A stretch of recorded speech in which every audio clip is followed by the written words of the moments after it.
यो भिडियोमा देखाइएका अक्षरहरू प्रष्ट नदेखिएमा सेटिङमा क्लिक गरी क्वालिटी भन्ने अप्सनमा क्लिक गर्नुहोस् र एडभान्स अप्सनमा गएर 1080p मा क्लिक गरेर यसको क्वालिटी बढाउन सक्नुहुन्छ। त साथीहरु, हाम्रो चाहिँ 2082 साल बडा दशैंको सायद चाहिँ आइसकेको छ। नेपाल पञ्चाङ्ग निर्णायक समितिले 2082 सालको बडा दशैंको साइतहरु चाहिँ सबै निकालिसकेको छ। आज हामी यो भिडियोमा पूरा साइतहरु हेर्नेछौं। विक्रम सम्वत 2082 साल असोज 6 गते सोमबार नवरात्र सुरु हुन्छ र घटस्थापनाको साइत भनेको चाहिँ बिहान 9:13 मा रहेको छ। त्यस्तै असोज 7 गते मंगलबार झण्डा फेर्ने र बिहान साइत चाहिँ रहेको छ 9:53 पूर्व मोहडा भनेको पूर्व फर्केर गर्नुपर्ने हो है त।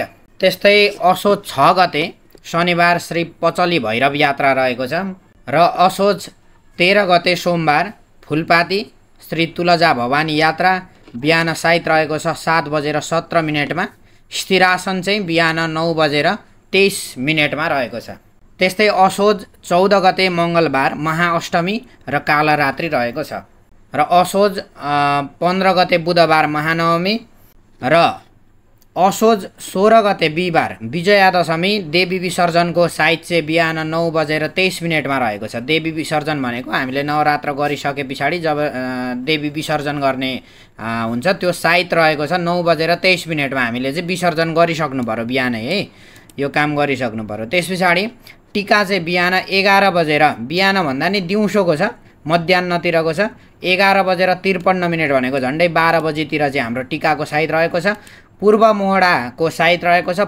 पूर्व मोहडा भनेको चाहिँ टीका लगाइ माग्ने मान्छे चाहिँ पूर्व फर्किने, टीका लगाइदिने मान्छे चाहिँ पश्चिम फर्किने, यस्तो खालको साइत रहेको छ यसपालि। र श्री तुलजा भवानी यात्रा को साइत चाहिँ दिवा 12:19 मा रहेको छ र स्थिरासन चाहिँ दिवा 1:17 मा रहेको छ र खड्ग यात्रा पनि रहेको छ।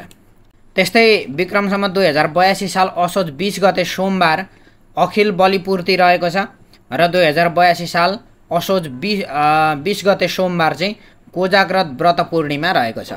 अब यो मैले यहाँ देखाइरहेको कुरा चाहिँ नेपाल पञ्चाङ्ग निर्णायक समितिबाट आएको होइन कि भन्ने खालको कसैलाई यो शंका छ भने म त्यसको लागि पनि एउटा चाहिँ मैले जुन नेपाल पञ्चाङ्ग निर्णायक समितिले निकालेको जुन पत्र छ त्यो पत्र तपाईहरुलाई देखाउन चाहन्छु।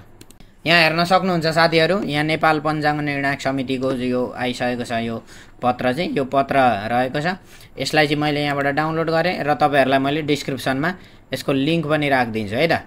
यो मैले कहाँनेर भेट्नुहुन्छ भनेर म तपाईहरुलाई यसको लिंक पनि राखिदिनेछु। र धेरै जनाले चाहिँ नवरात्रको चाहिँ दुर्गा पूजन विधि र चण्डी पाठ पनि हामीलाई चाहियो भनेर कमेन्ट गरिराख्नु भएको छ। उहाँहरुले चाहिँ हाम्रो च्यानलमा आएर चाहिँ यहाँ होम भिडियो र प्लेलिस्ट लेखेको हुन्छ, प्लेलिस्टमा आउनु भयो भने यहाँ प्लेलिस्टमा आइसके पछाडि यहाँ हेर्न सक्नुहुन्छ। यहाँनेर हामीले दुर्गा सप्तशती चण्डी कोर्स भनेर लेखेको छ है, यसमा क्लिक गर्नुभयो भने चाहिँ यहाँ चण्डीको चाहिँ पुरै भिडियो भेट्नुहुन्छ। यहाँ तपाईले हेर्न सक्नुहुन्छ।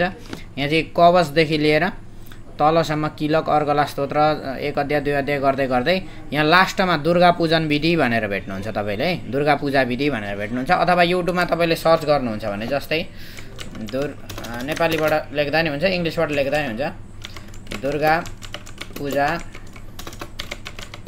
नेपाली लेख्नुहुन्छ। अनि कर्मकाण्ड पनि लेख्नु भने अझै राम्रो, किनभने हाम्रै च्यानलको आउँछ कर्मकाण्ड, किबोर्ड सर्च गर्नु भने यहाँ सबभन्दा माथि हेर्न सक्नुहुन्छ नवरात्राङ्गत भनेर लेखेछ, दुर्गा पूजा विधि सिक्नुहोस् भनेर लेखेछ। यो भिडियोमा मैले 1 घण्टा 33 मिनेटको भिडियो छ, यसमा मैले पूरा नवरात्रको पूजा विधि सिकाएको छु।